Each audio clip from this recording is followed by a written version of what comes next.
So hi all, welcome to M S solution. ഇനി എന്തിനു വേറെ സൊല്യൂഷൻ. ഞാൻ നിങ്ങളുടെ സ്വന്തം മനു സാറാണ്. നമ്മൾ ഇന്നേ നമ്മുടെ ഫസ്റ്റ് ചാപ്റ്റർ അല്ലേ, അത് വളരെ ഭംഗിയായിട്ട് പഠിക്കാൻ പോവാണ്. കൂടെ കൂടാം, നമുക്ക് ഭംഗിയായിട്ട് പഠിക്കാം കേട്ടോ. സോ നോക്കിക്കോളൂ, റിഫ്രാക്ഷൻ ഓഫ് ലൈറ്റ് അല്ലെങ്കിൽ പ്രകാശത്തിന്റെ അപവർത്തനം, ഇതാണ് ചാപ്റ്ററിന്റെ പേര്. വളരെ സിമ്പിൾ ചാപ്റ്റർ ആണ്. ഇതിൽ ഒരുപാട് ചോദ്യങ്ങൾ ഒളിഞ്ഞു കിടക്കുന്നുണ്ട്, ഒരുപാട് പ്രോബ്ലംസ് ഉണ്ട്, റേ ഡയഗ്രംസ് ഉണ്ടായിരിക്കും. എല്ലാം നമ്മൾ വൃത്തിയായിട്ട് പഠിക്കാൻ പോവാണ്. ശ്രദ്ധിച്ചോ, നിങ്ങൾ ആദ്യം പഠിക്കേണ്ടത് ഈ ചാപ്റ്ററിലെ പ്രധാനപ്പെട്ട ഡെഫിനിഷനായ അപവർത്തനം അല്ലെങ്കിൽ റിഫ്രാക്ഷൻ ആണ്. തുടങ്ങിയാലോ? നോക്കൂ, ഈ ഫിഗർ കണ്ടപ്പോൾ ഇങ്ങനെ തോന്നുന്നേ, ദാ ഇയാളെ തല ഇങ്ങോട്ടേക്ക് വെട്ടി വെച്ചപ്പോൾ തോന്നുന്നില്ലേ? ശരിക്കും അങ്ങനെയാണോ? ഒരിക്കലും അല്ല അല്ലെ. ഇത് എന്താ നമ്മൾ പഠിച്ചിട്ടുണ്ട്. നമ്മൾ നോക്കുന്ന സമയത്ത് നമ്മുടെ വ്യൂ പോകുന്നത് വാട്ടറിലൂടെയും എയറിലൂടെയാണ്, വായുവിലൂടെയും വെള്ളത്തിൽ കൂടി നമ്മൾ ഒരേ സമയത്ത് കാണുമ്പോഴുള്ള വ്യത്യാസമാണല്ലേ. സോ അത് നമ്മൾ ആദ്യം പഠിക്കാൻ പോകുന്ന ഡെഫിനിഷൻ. എന്താ definition? When a ray of light enters obliquely. എന്താ ഒബ്ലിക്വിലി എന്ന് പറഞ്ഞാല്? ചെരിഞ്ഞ് പതിക്കണം കേട്ടോ. അതിവിടെ കൊടുത്തിട്ടുണ്ട്. ഒരു സുതാര്യ മാധ്യമത്തിൽ നിന്നും പ്രകാശ സാന്ദ്രതയില് വ്യത്യാസമുള്ള മറ്റൊരു മാധ്യമത്തിലേക്ക് പ്രകാശം ചെരിഞ്ഞു പതിക്കുമ്പോൾ entering obliquely from one medium to another. അതാണ് ഇവിടെ പോയിന്റ്. സോ എന്ത് സംഭവിക്കുന്നു? മാധ്യമങ്ങളുടെ വിഭജന തലത്തിൽ വെച്ച് അതിന്റെ പാതയ്ക്ക് വ്യതിയാനം സംഭവിക്കുന്നു. ക്ലിയർ ആണല്ലോ? When a ray of light enters obliquely from one medium to another of different optical densities. വ്യത്യസ്തമായ പ്രകാശിക സാന്ദ്രത, ഒപ്റ്റിക്കൽ ഡെൻസിറ്റിയിൽ വ്യത്യാസം ഉണ്ടായിരിക്കണം. വായുവും വാട്ടറും ഒക്കെ വ്യത്യസ്തമായ പ്രകാശിക സാന്ദ്രത ആൾക്കാരാണ്. ക്ലിയർ അല്ലേ? It undergoes a deviation at the surface of separation of the mediums. ഇത് പഠിക്കാതെ ആരും എക്സാമിന് പോവരുത്. ഇമ്പോർട്ടന്റ് ആയിട്ടുള്ള ഡെഫിനിഷൻ ആണ്, മസ്റ്റ് ആയിട്ട് പഠിച്ചു വെക്കാം. ഇവിടെ നിങ്ങൾ പഠിക്കേണ്ട ഒരു മറ്റൊരു പ്രധാനപ്പെട്ട കാര്യമാണ് കോസ് ഓർ റിഫ്രാക്ഷൻ. അപവർത്തനത്തിന് എന്താണ് കാരണം? വളരെ സിമ്പിളായ കാരണമാണ്, എക്സാമിന് ചോദിക്കുന്നില്ല, എന്നാലും പഠിച്ചു വെക്കുക. എന്താണ്? പ്രകാശത്തിന് വ്യത്യസ്ത മാധ്യമങ്ങളിൽ വ്യത്യസ്ത വേഗതയായിരിക്കും. The speed of light is different in different mediums. Okay ആണേ? ഇത് ഈ ഒരു ടേബിൾ ആയിട്ട് നിങ്ങൾ പഠിക്കേണ്ടതുണ്ട്. ഇത് നിങ്ങൾ എക്സാക്ട്ലി മനപ്പാടമാക്കേണ്ട കാര്യമില്ലെങ്കിൽ കൂടി ഒന്ന് ഓർത്ത് വെക്കേണ്ടതുണ്ട്. വാക്വത്തിൽ, ശൂന്യതയിൽ 3x10⁸ മീറ്റർ പെർ സെക്കൻഡ് ആണ്. വാട്ടർ, ജലത്തില് 2.25 × 10⁸ മീറ്റർ പെർ സെക്കൻഡ് ആണ്. ഗ്ലാസ്സിൽ 2 × 10⁸ ആണ്. ഡയമണ്ടിൽ 1.25 × 10⁸ മീറ്റർ പെർ സെക്കൻഡ് ആണ്. സോ ഓർത്ത് വെക്കേണ്ട ഒരു പ്രധാനപ്പെട്ട കാര്യം എന്ന് പറഞ്ഞാല്, ഇതാ 3ഉം 2ഉം പെട്ടെന്ന് പഠിക്കാൻ എളുപ്പമാണ് അല്ലേ. ഈ 3 എന്നത് 0.75 കുറച്ച് എത്രയായിട്ട് മാറി? 2.25 ആയിട്ട് മാറി. അതേപോലെ 2 0.75 കുറച്ച് എത്രയായിട്ട് മാറി? 1.25 ആയിട്ട് മാറി. ആ ഒരു കണക്ഷൻ എലമെന്റ് ഓർത്ത് വെച്ചാൽ ഇത് പഠിക്കാൻ വളരെ എളുപ്പമാണ്. എന്നാലും എക്സാമിന് നിങ്ങൾക്ക് എന്ത് തരും? കൃത്യമായിട്ട് തരും. നേരെ അങ്ങ് അപ്ലൈ ചെയ്ത് ചെയ്യാനുണ്ടായിരിക്കുള്ളൂ. വേറെ ടെൻഷന്റെ കാര്യങ്ങളൊന്നുമില്ല കേട്ടോ. ഇനി നമ്മൾ അടുത്ത് പഠിക്കാൻ പോകുന്ന കാര്യത്തിലേ ഉള്ളൂ, ഇത് എങ്ങനെയാണ് നമ്മുടെ പ്രകാശത്തിന്റെ വേഗതയെ സ്വാധീനിക്കുക. ഏത്? Increase in medium density results in A decrease in speed of light through it. അതായത് മാധ്യമത്തിന്റെ സാന്ദ്രത കൂടിക്കഴിഞ്ഞാല് പ്രകാശ വേഗത കുറയാ ചെയ്യാം. ഇവിടെ സാന്ദ്രത കൂടിയ മാധ്യമം, ഡെൻസിറ്റി കൂടിയ മാധ്യമം ആരാണ്? ഡയമണ്ട് ആണ്. അതിലാണ് ഏറ്റവും കുറഞ്ഞ സ്പീഡ് വരുന്നത്. കിട്ടിയോ? സോ ഈ ഒരു കണക്റ്റിംഗ് എലമെന്റ് മനസ്സിലായി കഴിഞ്ഞാൽ ഈ കാര്യം വളരെ ഓക്കെ ആയിട്ട് പഠിക്കാൻ പറ്റും. നമ്മുടെ ലൈവിൽ നമ്മൾ സെറ്റ് ആയിട്ട് ഇതുമായി ബന്ധപ്പെട്ട പ്രോബ്ലംസ് ഒക്കെ നമ്മൾ കൃത്യമായിട്ട് പഠിക്കും. ഓക്കെ ആണല്ലോ? നമ്മുടെ എക്സാം 17-ാം തീയതിയാണ്. 16-ാം തീയതിയും 15-നും ഒക്കെ നമുക്ക് ലൈവ് ഉണ്ട്. എല്ലാവരും അത് കൃത്യമായിട്ട് വരണം. ഓക്കെ, 16-നായിട്ട് എന്താണ്? നമുക്ക് പ്രെഡിക്ഷൻ ലൈവാണ്, മറന്നു പോകണ്ട കേട്ടോ. ഇനി എന്താണ് പ്രകാശിക സാന്ദ്രത അല്ലെങ്കിൽ ഒപ്റ്റിക്കൽ ഡെൻസിറ്റി? നോക്കൂ, നമ്മൾ എല്ലാവരും മനസ്സിലാക്കി കഴിഞ്ഞു, ഓരോ പ്രകാശ മാധ്യമത്തിനും എന്താണ്? ഡിഫറെന്റ് ആയിട്ടുള്ള ഡെൻസിറ്റിയാണ്. ശരിയല്ലേ? ഓരോന്നിനും ഓരോ സാന്ദ്രതയാണ്. വായുവിന്റെ സാന്ദ്രതയല്ല ആർക്കുള്ളത്? ജലത്തിനുള്ളത്. ജലത്തിന്റെ അല്ല മണ്ണെണ്ണയ്ക്കുള്ളത്. മണ്ണെണ്ണയ്ക്കുള്ളതല്ല ഗ്ലാസ്സിനുള്ളത്. ഓരോന്നും വ്യത്യസ്തമാണ്. സോ നിങ്ങൾ മനസ്സിലാക്കി വെക്കുക. അതുകൊണ്ട് തന്നെ ഓരോ മീഡിയത്തിൽ കൂടെ ലൈറ്റ് കടന്നു പോകുന്ന സമയത്ത് അതിന് വ്യത്യസ്ത സ്പീഡായിരിക്കും. ശരിയല്ലേ? ആ സ്പീഡിനെ ഇൻഫ്ലുവൻസ് ചെയ്യാൻ ആര് കഴിവുണ്ട്? ഈ മീഡിയത്തിന് കഴിവുണ്ട്. അതാണ് ഈ കൺസെപ്റ്റ്. നോക്കൂ, the ability of a medium to influence the speed of light through the medium. അതായത് ഒരു മാധ്യമത്തിലൂടെയുള്ള പ്രകാശ വേഗതയെ സ്വാധീനിക്കുവാനുള്ള മാധ്യമത്തിന്റെ കഴിവിനെ പ്രകാശിക സാന്ദ്രത എന്ന് വിളിക്കുന്നു. ഇത് പഠിച്ചു വെക്കണം, പ്രധാനപ്പെട്ട പോയിന്റ് ആണ്. ഇതുമായി ബന്ധപ്പെട്ട രണ്ട് കാര്യങ്ങളുണ്ട്. ഒന്ന്, നമുക്ക് ഇത്രയും മാധ്യമങ്ങൾ തന്നിട്ട് ഇതിനെ ആരോഹണ ക്രമത്തിൽ അല്ലെ, അല്ലെങ്കിൽ അവരോഹണ ക്രമത്തിൽ ഓക്കെ, ആ ഒരു ഓർഡറൊക്കെ എഴുതാൻ വേണ്ടി ചോദിക്കും.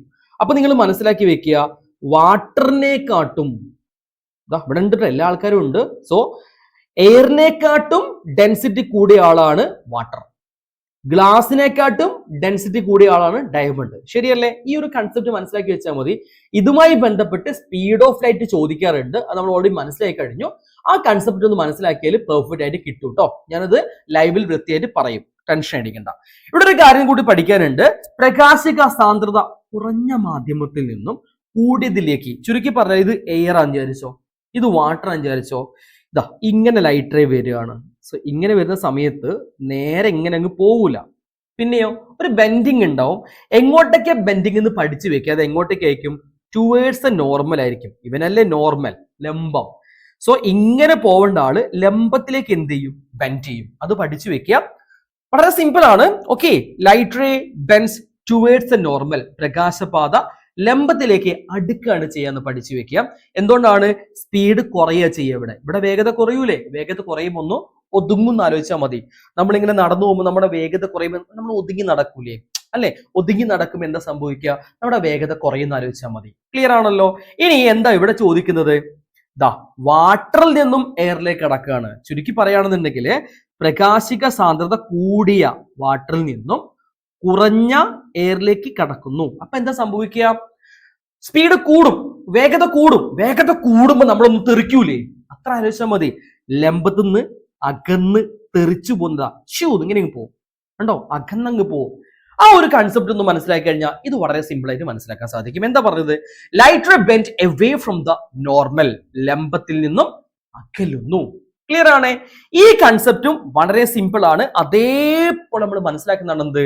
Refraction through a glass slab, glass സ്ലാബിലൂടെയുള്ള അപവർത്തനം. ഇത് എക്സാമിന് ചോദിക്കും. ഈ ഡയഗ്രം ആയിട്ട് വരിക ചെയ്യാം. അപ്പൊ നിങ്ങൾ എന്താ ചെയ്യുന്നത് ഞാൻ പറഞ്ഞുതരാം. ആദ്യം നിങ്ങൾ മനസ്സിലാക്കേണ്ട കാര്യം, ലൈറ്റ് റേ ഇങ്ങനെ പോയിട്ട് ഇതിന്റെ ഉള്ളിലൂടെ ഇങ്ങനെ പോവേണ്ട ആളാണ്, പക്ഷെ ഇങ്ങനെ പോവില്ല. ശരിക്കും പോകേണ്ട എങ്ങനെയാണ്? ഇങ്ങനെ പോവില്ല. പിന്നെയോ നമ്മളിതാ ഇവിടെ ഒരു ലംബം വരയ്ക്കുന്നു. ലംബം വരയ്ക്കുമ്പോൾ നമുക്ക് കാര്യം മനസ്സിലാക്കാൻ സാധിക്കും. എയറിൽ നിന്നും ഗ്ലാസിലേക്കാണ്, സാന്ദ്രത കുറഞ്ഞിൽ നിന്നും കൂടിയതിലേക്കാണ്. ശരിയല്ലേ? അപ്പൊ എന്താ സംഭവിക്കുക? ബെൻഡ് ടുവേഴ്സ് എ നോർമൽ, ലംബത്തിലേക്ക് എന്ത് ചെയ്യും? അടുക്കുക. ഇങ്ങനെ പോകേണ്ട ആള് ലംബത്തിലേക്ക് അടുത്തു, ഇങ്ങനെയായി അല്ലേ?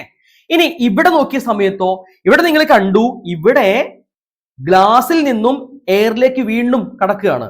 അപ്പൊ എന്താ സംഭവിക്കുക? നമ്മൾ ലംബം വരയ്ക്കണം. ലംബം വരച്ചാൽ നമുക്കൊരു കാര്യം മനസ്സിലാക്കാൻ സാധിക്കും. ശരിക്കും എങ്ങനെ പോകേണ്ട ആളാ? ഇങ്ങനെ പോകേണ്ട ആളാണ്. ഇങ്ങനെ പോവോ? ഇല്ല, ലംബത്തുനിന്ന് അകന്നു പോകും. നമ്മളിപ്പോ മനസ്സിലാക്കിയ കാര്യമാണ്. സോ ചുരുക്കി പറഞ്ഞാല് ഈ രണ്ട് ലൈറ്റ് റേയും കണ്ടോ, ഇതാണ് എന്ത്? ശരിക്കും വരേണ്ട ലൈറ്റ് റേ അല്ലേ? ശരിക്കും പതനരശ്മി അല്ലേ ഇത്? ഇൻസിഡന്റ് റേ അല്ലേ? ആക്ച്വൽ റേ പാത്ത് എന്ന് പറയാം. ആ റേ പാത്ത് ശരിക്കും പോവേണ്ട ആ ഒരു പാതയും ഇങ്ങനെ പുറത്തേക്ക് വന്ന രശ്മിയും, ഇത് എമർജന്റ് ലൈറ്റ് റേ എന്ന് പറയും. പുറത്തേക്ക് ലൈറ്റ് റേയും പരസ്പരം സമാന്തരമായിട്ടാണ് പോവുക. കണ്ടോ നിങ്ങൾ? അതൊന്ന് ഓർത്ത് വെച്ചാൽ മതി. ഇത് മാത്രം നിങ്ങൾക്ക് മനസ്സിലാക്കാനുള്ളൂ. സോ പഠിച്ചു വെക്കുക.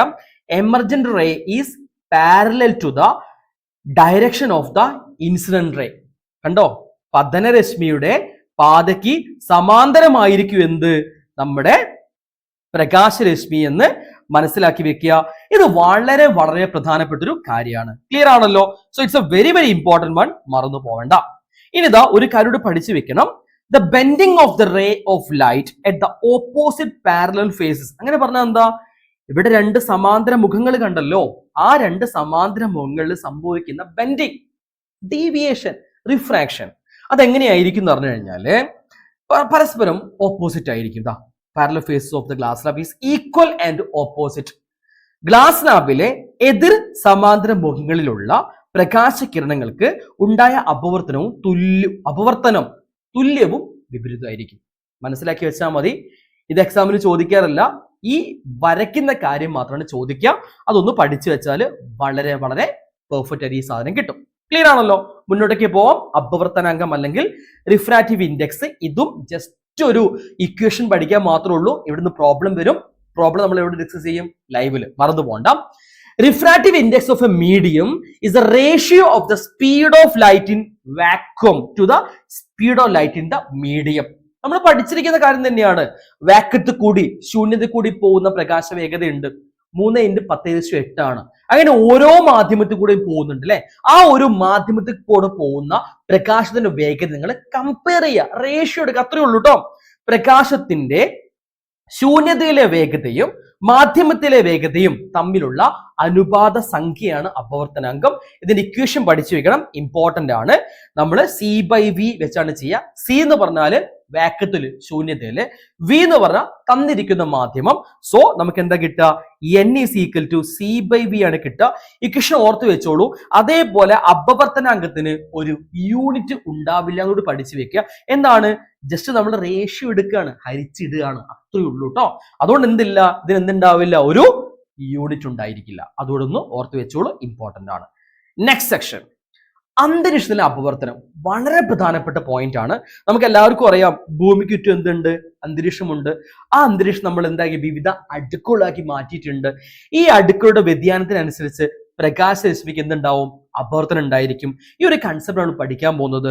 The bending of light is due to the varying optical densities of air at various layers.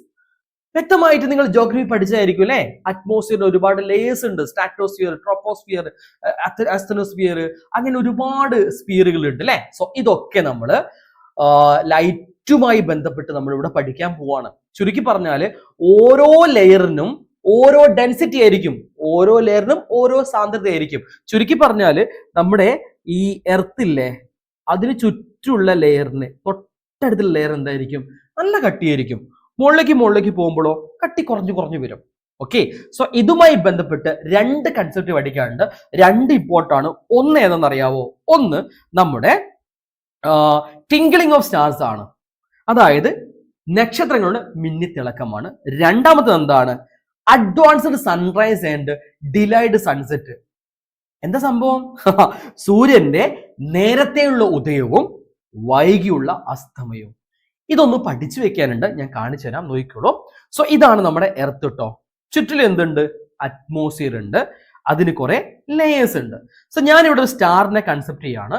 നോക്കൂ, ഇവിടെ സ്റ്റാർ വിചാരിക്കുക. സ്റ്റാർ ദാ അവിടുന്ന് ലൈറ്റ് ഇങ്ങനെ വരുമല്ലോ, ഇങ്ങനെ ലൈറ്റ് വരുന്ന വിചാരിക്കുക. അപ്പൊ നിങ്ങൾ ഓൾറെഡി പഠിച്ചു. എന്താ പഠിച്ചത്? ഇവിടെയുള്ള മീഡിയം ഈ ഒരു ലെയറിന് കട്ടി കൂടുതലാ, ഈ ലെയറിനോ കട്ടി കുറവാണ്. സോ നമുക്ക് പറയാൻ സാധിക്കും വാക്വം അല്ലേ ഇത്.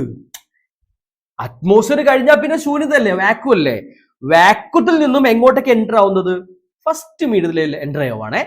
അപ്പൊ നമുക്ക് പറയാൻ പറ്റും കട്ടി കുറഞ്ഞ നിന്നും കൂടിയതിലേക്ക്. ശരിയല്ലേ? Denser to rarer. അപ്പൊ എന്താ സംഭവിക്കുക? ബെൻഡ് എവേ ആണോ ടുവേർഡ്സ് ആണോ? ആ ഒരു കൺസെപ്റ്റ് മനസ്സിലാക്കാൻ വളരെ സിമ്പിൾ ആണല്ലേ. സോ ബെൻഡ് ടുവേർഡ്സ് ആയിരിക്കും. കട്ടി കൂടിയെന്ന് കുറഞ്ഞെടുത്തേക്കല്ലേ എൻ്റർ ആവുന്നത്, അല്ലടോ. സോ ഇവിടെ എങ്ങനെ കട്ടി കൂടി വരിക ചെയ്യുക. സോ കട്ടി കൂടി വരുന്ന സമയത്ത് ബെൻഡ് ടുവേർഡ്സ് ആയിരിക്കും. ഏറ്റവും കട്ടി കുറഞ്ഞതാണ് ഏത്? ശൂന്യത. പിന്നെ കട്ടി കൂടുതൽ ചെയ്യുക. അപ്പോൾ ഇങ്ങനെ ബെൻഡ് ചെയ്ത് നമ്മൾ നോർമൽ ഇങ്ങനെ പോവേണ്ട ആളാ ഇങ്ങോട്ട് ബെൻഡ് ചെയ്യും അല്ലേ. ഞാൻ കാണിക്കാം. കണ്ടോ, ഇതാ സ്റ്റാർ ഇവിടെ കൊടുത്തിട്ടുണ്ട്. കണ്ടോ, കറക്റ്റ് ആയിട്ട് ഇതാ ലൈറ്റർ എങ്ങനെ ബെൻഡ് ചെയ്ത് ഇങ്ങനെ പോകേണ്ട ആളാ ടുവേർഡ്സ് നോർമലിലേക്ക് ബെൻഡ് ചെയ്ത്. കണ്ടോ, അങ്ങനെ ലാസ്റ്റ് ഫൈൽ നമ്മൾ ഇവിടെ കാണുക ആളെ. കിട്ടിയല്ലോ. സോ നമ്മുടെ കണ്ണിന് പ്രത്യേകത, നമ്മൾ എപ്പോഴും എന്താ ചെയ്യുക? നമ്മൾ നേരെയാണ് കാഴ്ച കാണുക. ചുരുക്കി പറഞ്ഞാല് നമ്മളിതാ ഈ ലൈറ്ററെ നമ്മളെ കണ്ടെത്തുക. അപ്പൊ നമ്മൾ ഇവിടെ കാണും, നമ്മൾ നേരെ ഇവിടെ കാണാം. കണ്ടോ, നമ്മൾ ഇവിടെ കാണാം. അപ്പൊ നമ്മൾ പറയും, എന്താ പറയാന്നറിയാവോ? ഇതിനെ ശരിക്കുമുള്ള പോർഷൻ, ആക്ച്വൽ പോർഷൻ ഒന്നും, ഇത് അപ്പാരന്റ് പോർഷൻ ഒന്നും പറയും. ക്ലിയർ ആണല്ലോ? ഇതൊന്നും നിങ്ങൾ അത്ര ഓർത്ത് വെക്കേണ്ട കാര്യം, അതൊന്നും ചോദിക്കുന്നില്ല, പക്ഷെ മനസ്സിലാക്കി വെച്ചാൽ മതി. ചുരുക്കി പറഞ്ഞ അത്രയേ ഉള്ളൂ. ഈ ഒരു കാര്യം വായിച്ചോക്ക്. നക്ഷത്രത്തിൽ നിന്നും വരുന്ന പ്രകാശരശ്മി അന്തരീക്ഷ അപവർത്തനത്തിന്റെ ഫലമായി നക്ഷത്രത്തിന്റെ സ്ഥാനത്തിൽ ചില മാറ്റങ്ങൾ ഉണ്ടാകുന്നു. കണ്ടോ, the position of the star changes due to atmospheric refraction. കിട്ടിയല്ലോ. സോ അതൊന്ന് പഠിച്ചു വെച്ചാൽ മതി, കൂടുതൽ കാര്യങ്ങളൊന്നും ചിന്തിക്കേണ്ടതില്ല, ജസ്റ്റ് മനസ്സിലാക്കി വെക്കുക. അതിന്റെ കംപ്ലീറ്റ് ഡെഫിനിഷൻ ഇങ്ങനെയാണ്: stars appear as point sources of light because they are at a greater distance from the earth compared to the planet. നമ്മുടെ എർത്തുമായി കമ്പയർ ചെയ്യുമ്പോൾ ഒരുപാട് ദൂരെയാണ് ആരുള്ളത്? സ്റ്റാറുകൾ ഉണ്ടാവുക. The light coming from the stars reaches our eyes by traveling through the atmosphere. The optical density of the medium through which the light travels goes on changing as the physical condition, അതായത് pressure, temperature ഒക്കെ depend ചെയ്യും of the layers of atmosphere changes continuously. അത് simple ആയിട്ട് നമ്മൾ മുമ്പ് side പറഞ്ഞു കഴിഞ്ഞു, നിങ്ങൾ അത് എഴുതിയാൽ മതി. ഇത് ഞാൻ ഡീറ്റെയിൽ ആക്കുന്നു മാത്രമേ ഉള്ളൂ കേട്ടോ. Okay, hence the light undergoes an irregular refraction. Therefore then the light rays from the stars reach the eyes after refracted several times. കുറേ തവണ റിഫ്രാക്ഷൻ സംഭവിച്ചിട്ടുണ്ട്. The star cannot be seen continuously at the same position. This is the reason of the twinkling of stars. Star ഇങ്ങനെ കിടുക of ആവുക, കിടുക of ആവുക, മിന്നിത്തിളങ്ങും അല്ലെ. അങ്ങനെ ഒന്ന് ഓർത്ത് വെച്ചാൽ മതി. മലയാളം കൂടി പറഞ്ഞുതരാം. നക്ഷത്രങ്ങൾ ഗ്രഹങ്ങളെ അപേക്ഷിച്ച് താരതമ്യേന വളരെ വളരെ വളരെ ദൂരെയാണ് അല്ലെ. ആയതിനാൽ അവയെ നമുക്കൊരു പ്രകാശ ബിന്ദുവായിട്ട് നമ്മൾ പരിഗണിക്കാം. നക്ഷത്രത്തിൽ നിന്ന് വരുന്ന പ്രകാശം ഭൗമാന്തരീക്ഷത്തിലൂടെ സഞ്ചരിച്ചാണ് നമ്മുടെ കണ്ണിൽ എത്തുക. അന്തരീക്ഷത്തോട് വരുമല്ലേ ചെയ്യാം. അന്തരീക്ഷ പാളികളുടെ ഭൗതിക സാഹചര്യം നിരന്തരം മാറിക്കൊണ്ടിരിക്കുന്നതിനാൽ പ്രകാശം കടന്നു വരുന്ന മാധ്യമത്തിന്റെ പ്രകാശിക സാന്ദ്രതയും മാറിക്കൊണ്ടിരിക്കും. അറിയാലോ, നമ്മൾ ഓൾറെഡി പറഞ്ഞു. ഇത് കാരണം പ്രകാശരശ്മിക്ക് ക്രമരഹിതമായ അപവർത്തനം സംഭവിക്കുന്നു. അതിനാൽ നക്ഷത്രങ്ങളിൽ നിന്നും വരുന്ന പ്രകാശകിരണങ്ങൾ പലതവണ ക്രമരഹിതമായ അപവർത്തന ശേഷം നമ്മുടെ കണ്ണിൽ എത്തിച്ചേരുമ്പോൾ നമുക്ക് നക്ഷത്രത്തെ ഒരേ സ്ഥാനത്ത് തുടർച്ചയായിട്ട് കാണാൻ കഴിയുകയില്ല. ഇതാണ് നക്ഷത്രത്തിന്റെ മിന്നിത്തിളക്കത്തിന് കാരണം. ഓർത്ത് വെക്കാൻ ഇമ്പോർട്ടന്റ് ആണ്. ക്ലിയർ ആണ്? ഇനി രണ്ടാമത്തെ കാര്യം. ഏതാ രണ്ടാമത്തെ കാര്യം? അതാണ് നമ്മുടെ അഡ്വാൻസ്ഡ് സൺറൈസും ഡിലൈഡ് സൺസെറ്റും. അതായത് സൂര്യൻ ഉദിക്കുന്നതിന് മുമ്പേ നമുക്ക് കാണാൻ പറ്റും, സൂര്യൻ അസ്തമിച്ച് കഴിഞ്ഞാൽ നമുക്ക് കാണാൻ പറ്റും. അത് നമുക്ക് മനസ്സിലാക്കാൻ ബുദ്ധിമുട്ടാണ്. പക്ഷെ എങ്ങനെയെന്ന് ഞാൻ പറഞ്ഞുതരാം. ശ്രദ്ധിച്ചോ മക്കളെ. നോക്കൂ, ഇതാണ് നമ്മുടെ കടലെന്ന് വിചാരിക്കൂ. ഈ ഒരു രേഖ കണ്ടോ, ഒരു സ്ട്രെയിറ്റ് ലൈൻ, ഇത് നമ്മൾ ഹൊറൈസൺ എന്ന് വിളിക്കാം. ചക്രവാള സീമ എന്ന് മലയാളത്തിൽ പറയും. ഇതൊന്നും പഠിക്കേണ്ടതല്ല, മനസ്സിലാക്കി വെച്ചാൽ മതി. ചുരുക്കി പറഞ്ഞാൽ ഭൂമിയും ആകാശവും കൂടിച്ചേരുന്ന സാങ്കല്പിക രേഖയാണത്. ഒരിക്കലും ഭൂമി ആകാശം കൂട്ടിമുട്ടൊന്നുമില്ല, അറിയാലോ. സാങ്കല്പികം നമ്മൾ വിചാരിക്കുക, ദൂരേക്ക് നോക്കുമ്പോൾ നമുക്ക് തോന്നും അല്ലെ, സൂര്യൻ ഇങ്ങനെ കടലിലേക്ക് ഇതാ ഇങ്ങനെ മുങ്ങി മുങ്ങി മുങ്ങി പോകുമ്പോൾ തോന്നൂലേ, ഇവിടെ കാണാൻ പറ്റും. ഈ മുങ്ങി പോകുമ്പോൾ ഇവിടെ നമുക്ക് തോന്നുകയും ചെയ്യാം. സൂര്യൻ എവിടെയാ? ആകാശത്ത്. നമ്മളെവിടെയാ? ഭൂമിയില്. കൂടിച്ചേർന്ന് പോലെ തോന്നുന്ന ഒരു ബിന്ദു, ഒരു രേഖ. അതാണ് ഈ സംഭവം. നോക്കൂ, ഇവിടെ നിങ്ങൾ ഇത്രമാത്രം മനസ്സിലാക്കിയാൽ മതി. ഭൂമിക്ക് ചുറ്റുന്നുണ്ട് അന്തരീക്ഷം ഉണ്ട്. നമ്മൾ ഇതാ പറയാം, ഇതിലൊരു സ്ട്രെയിറ്റ് ആയ ഒരു സംഭവം പറയാം. ഇവിടെ ഒരു കാര്യം പറയാൻ വിട്ടുപോയി, ശ്രദ്ധിച്ചോളൂ. നോക്കിയോ, സൂര്യൻ ചക്രവാള സീമയെ യഥാർത്ഥത്തിൽ കടക്കുമ്പോഴാണ് യഥാർത്ഥ ഉദയവും അസ്തമയവും ഉണ്ടാകുക. ദ സൺറൈസ് ആൻഡ് സൺസെറ്റ് ഒക്കെ when the sun actually crosses the horizon. ഇവിടെ ഇങ്ങനെ ഒരു രേഖ നമ്മൾ വരച്ചാൽ മതി. നമ്മൾ ഇവിടെയല്ലേ ഉണ്ടാവുക അല്ലേ? അപ്പൊ കടലാണിത്. അപ്പൊ ഇതാണ് ആ രേഖ. ഇവിടെയാണ് എന്ത്? നമ്മുടെ ചക്രവാള സീമ എന്ന് പറഞ്ഞു കഴിഞ്ഞാല്. സോ ഇതാണ് ഈ ഒരു ലൈറ്റ് നമ്മൾ വരച്ചു കഴിഞ്ഞാല് ഈ സൂര്യൻ ഇതിനെ അങ്ങോട്ടും ഇങ്ങോട്ടും ക്രോസ് ചെയ്യുക. അതാ ഞാൻ കാണിച്ചത്. നോക്കിയോ, ഇതാണ് നമ്മുടെ സണ്ണ്. ഈ സണ്ണ് താഴോട്ടേക്ക് പോയിട്ട് ഇത് ക്രോസ് ചെയ്യുമ്പോൾ അസ്തമിച്ചു കഴിഞ്ഞു. അതാ കൺസെപ്റ്റ്. നമ്മൾ ഇവിടുന്ന് നോക്കിയല്ലേ ചെയ്യുക. നമ്മൾ നോക്കുമ്പോൾ ഇതാണ് ഒരു രേഖ എന്ന് പറഞ്ഞാല് അത് താഴോട്ടേക്ക് കടന്നാൽ എന്തായി? അസ്തമയായി, സൺസെറ്റ് ആയി. ഓക്കെ, ഇങ്ങനെ സൺസെറ്റ് ആയി. ക്ലിയർ ആണല്ലോ. പക്ഷെ സൺസെറ്റ് ആയി കഴിഞ്ഞാൽ എന്താ സംഭവിക്കുന്ന അറിയോ? അപ്പൊ സൺസെറ്റ് ആയി നമ്മൾ ശരിക്കും കാണാൻ പാടില്ല. ശരിക്കും പറഞ്ഞാല് എല്ലാ ഭാഗത്തേക്ക് ലൈറ്റ് ഇങ്ങനെ പോകുന്നില്ലേ, അതേപോലെ തന്നെയാണ് ഈ ലൈറ്റ് ഇങ്ങനെ വന്നു വിചാരിക്കും. ഇവിടെ വന്നു കഴിഞ്ഞാല് എന്ത് സംഭവിക്കും? അറ്റ്മോസ്ഫിയർ റിഫ്രാക്ഷൻ സംഭവിക്കും. നമ്മളത് പറഞ്ഞില്ലേ? ബെൻഡ് ചെയ്യും. ബെൻഡ് ചെയ്ത് എന്ത് ചെയ്യും? ലാസ്റ്റ് നമ്മുടെ കണ്ണിൽ വന്ന് ചേരും. ഇങ്ങനെ വന്നിട്ട് ഇതിങ്ങനെ വന്നിട്ട് ഇതിങ്ങനെ. അപ്പൊ ഞാനിവിടെ നിൽക്കുകയാണ്, എന്റെ കണ്ണിലെത്തും. അപ്പൊ ഞാനിങ്ങനെ സൂര്യക്ക് ഞാൻ ഇങ്ങനെ സൂര്യ കാണാം. ഇവിടെ കാണും സൂര്യനെ. കണ്ടോ? ഓൾറെഡി സൂര്യൻ എവിടെയുള്ളത്? സൂര്യൻ എവിടെയുള്ള, പക്ഷെ എനിക്ക് ഇവിടെ കാണാൻ സാധിക്കും. അതാണ് കൺസെപ്റ്റ്. അപ്പൊ നമ്മൾ ഇങ്ങനെ പറയുന്നത് അസ്തമനത്തിന് ശേഷവും ഉദയത്തിന് മുൻപും നമുക്ക് സൂര്യനെ കാണാം. ഉദിക്ക് എങ്ങനെയാ? മുകളിലേക്ക് വരികയല്ലേ. അപ്പോൾ സെയിം ഉദിക്കിന് മുമ്പേ നമുക്ക് കാണാൻ പറ്റും. അതാ കൺസെപ്റ്റ് കേട്ടോ. സൂര്യനെ കാണാൻ കഴിയുന്ന കാരണം അന്തരീക്ഷ അപവർത്തനം ആണ്. The reason we can see the sun after sunset and before sunrise is because of atmospheric refraction. Clear ആണല്ലോ. ഇനി നമ്മൾ ഈ ചാപ്റ്ററിലെ അവസാന ഭാഗത്തിലേക്ക് കടക്കുകയാണ്. അതിന് മുന്നേ നമുക്ക് ചെറിയൊരു കാര്യം പഠിക്കാനുണ്ട്. ഈ കാര്യം നോക്കൂ. ഒരു ലൈറ്റ് റേ ഡെൻസിറ്റി കൂടിയ മീഡിയത്തിൽ നിന്ന്, സാന്ദ്രത കൂടിയ മീഡിയമാണ്, അവിടെ നേരിലേക്ക് കടക്കുകയാണ്. അതായത് സാന്ദ്രത കുറഞ്ഞ മീഡിയം, ഡെൻസിറ്റി കുറഞ്ഞ മീഡിയം. ഇങ്ങനെ കടന്ന് സംഭവിക്കുക, എല്ലാവർക്കും അറിയാം, ബെൻഡ് അവേ ആണ്. ഇങ്ങനെ പോവില്ലേ ചെയ്യുക. ഇങ്ങനെ പോകേണ്ട ആളായിരുന്നു, ഇങ്ങനെയാണ് പോവുക. ഇനി വേറെ ലൈറ്റർ അത് എങ്ങനെ വന്നോ, ഇങ്ങനെ വന്നാലോ, ഇങ്ങനെ പോവും.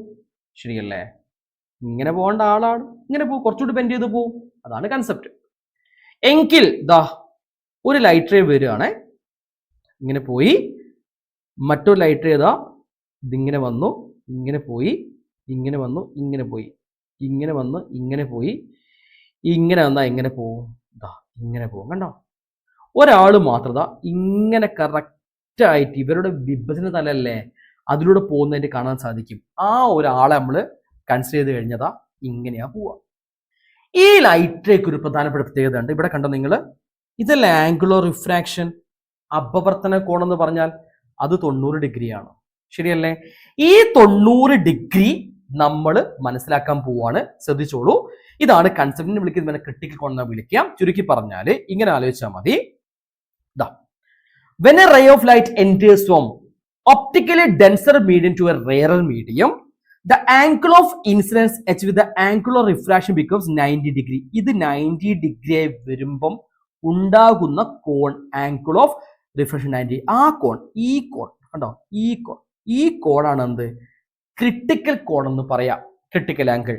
പ്രകാശിക സാന്ദ്രത കൂടിയ മാധ്യമത്തിൽ നിന്നും കുറഞ്ഞ മാധ്യമത്തിലേക്ക് പ്രകാശരശ്മി കടക്കുമ്പോൾ അപവർത്തന കോൺ 90 ഡിഗ്രി ആകത്തക്ക വിധത്തിൽ വരുന്ന പതന കോണാണ് എന്ത്?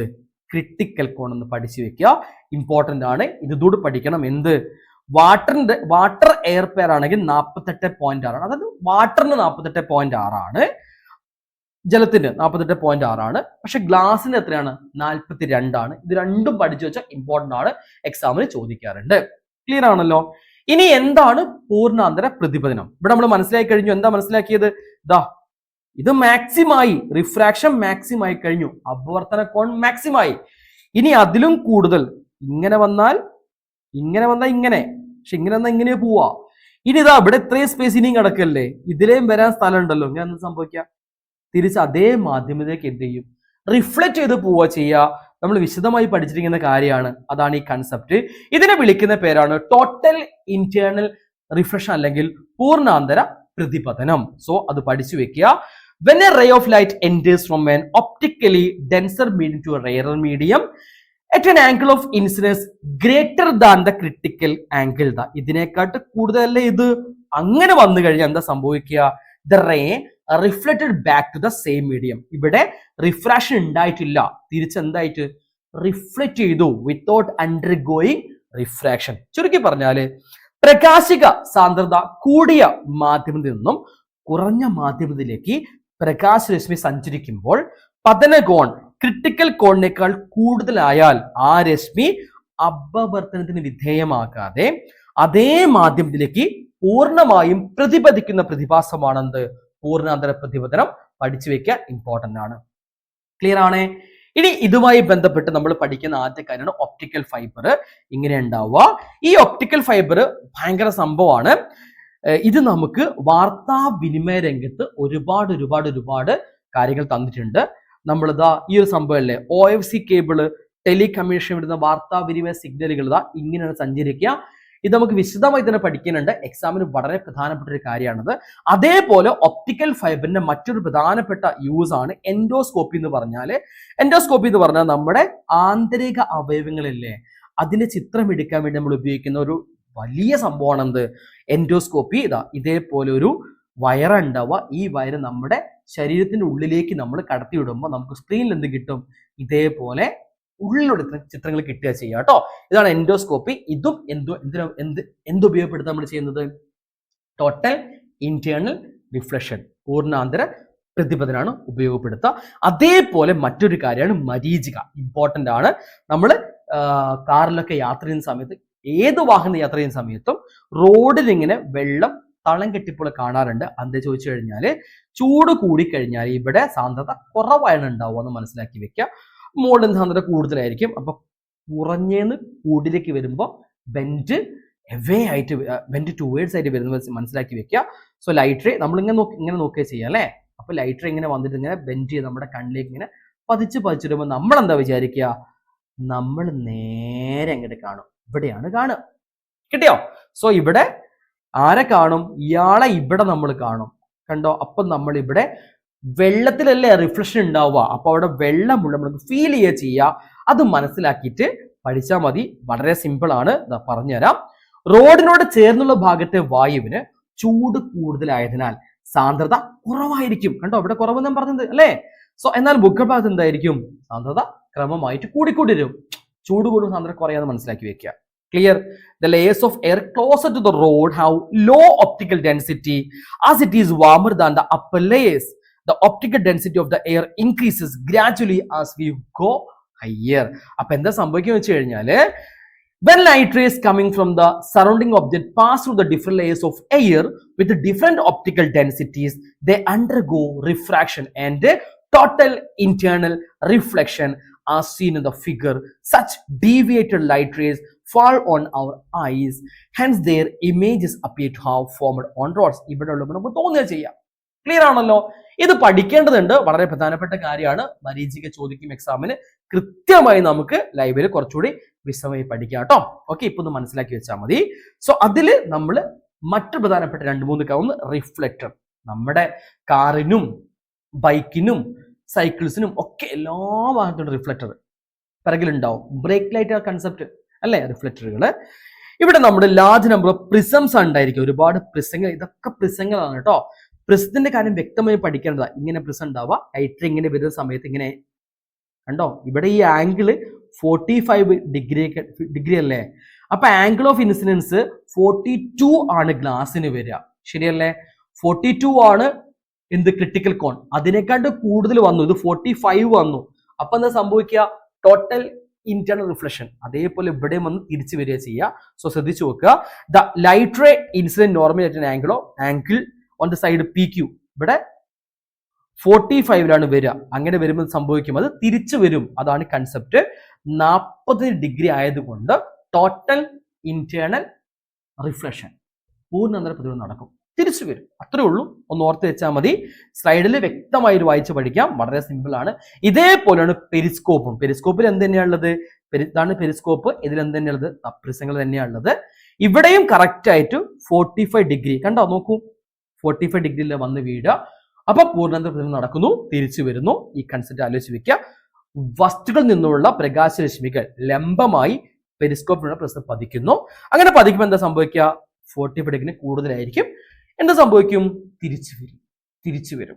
അപ്പൊ നമുക്ക് കറക്റ്റ് ആയിട്ട് ഇതാ ഇങ്ങനെ വന്നിട്ട് ഇവിടെ തട്ടിയിട്ട് ഇവിടെ നമ്മൾ നിൽക്കുന്ന സമയത്ത് ഇവിടെ തട്ടിയിട്ട് ഇങ്ങനെ പോവുക ചെയ്യാം. തിരിച്ച് ഇങ്ങോട്ടേക്ക് പോയിട്ട് ഇവിടെ എത്തും. ക്ലിയർ ആണല്ലോ? അപ്പൊ നമുക്ക് കറക്റ്റ് ആയിട്ട് കാണാൻ സാധിക്കും. The light rays from objects incident normally on the first face of the prism of the periscope will be reflected അല്ലേ? Due to what? Its angle of incidence is greater than 45 degree. So what happened? The light falling on the prism undergoes total reflection. എന്ത് സംഭവിക്കും? Next prism ഇവിടെ same കാര്യം സംഭവിക്കുന്നു. ഇവിടെ അവർക്ക് കാണാൻ സാധിക്കും. സോ ഇത്രയും കാര്യങ്ങളാണ് ഈ ചാപ്റ്റർ നമുക്ക് പഠിക്കാനുള്ളത്. ഈ ചാപ്റ്ററിന്റെ വിശദമായ ലൈവ് നമുക്ക് എന്തുണ്ട്? നമുക്ക് എക്സാമിന് മുമ്പും അതിന് തലേന്നും അതിന്റെ തലേന്നും 14, 15, 16 ദിവസങ്ങൾ നമ്മൾ അടിപൊളിയായിട്ട് പഠിക്കും. ക്ലിയർ ആണല്ലോ? സോ സിമ്പിൾ ആയി നമുക്ക് പഠിക്കാൻ സാധിക്കും. ഞാൻ മാത്രമല്ല, ദിൽന മിസ് ഉണ്ട്, അതേപോലെ ശ്രീമസാർ ഉണ്ട്. എല്ലാവരും കൂടി വന്നിട്ട് അടിപൊളി കാര്യങ്ങൾ പഠിപ്പിക്കും. സോ നിങ്ങൾ മറന്നു പോണ്ട, എല്ലാവരും വന്ന് ലൈവ് കാണുക. സൂപ്പർ നമുക്ക് പഠിക്കാൻ പറ്റും. സോ വീണ്ടും കാണാം.